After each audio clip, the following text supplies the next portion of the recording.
ځوان او د یو نیک سړي لپن دغه کیسه واورئ، باید موږ هم پرې عمل وکړو.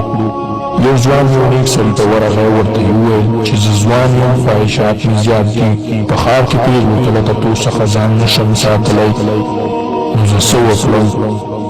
ځوان په سړي له شیدو داسې ډکه پیاله ورکړه چې له تویېدو یې ووېرېدو او ورته یې وویل چې د ښار منځ ته لاړ شه او دغه پیاله د فلاني ځای ته ورسوې، خو پام کوه چې شیدې د نتلې نه شي.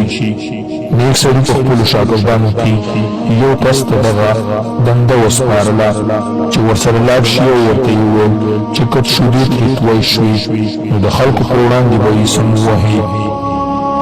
ځوان لاړه او شیدې ټاکلي ځای ته ورسولې او یو څاڅکی هم ترې توی نه شوې او بېرته نیک سړي ته راغی. نیک سړي ترې پوښتنه وکړه څومره پېغلې په لاره ولیدې؟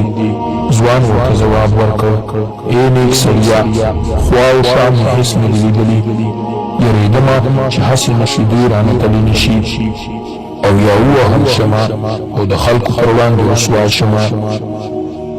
نیک سړي ورته وویل د مسلمان حال باید تل همداسې وي. مسلمان باید د ګناه کولو پر مهال له خدایه او قیامت په ورځ له رسوایۍ څخه ویریږي. نو ټولو ته مې مسج دا دی چې هېڅکله هم په خپلو ګناه باندې فخر مه کوئ، له ګناهونو څخه ځان وساتئ. خدای موږ پر نیغه لار روان کړي. آمین.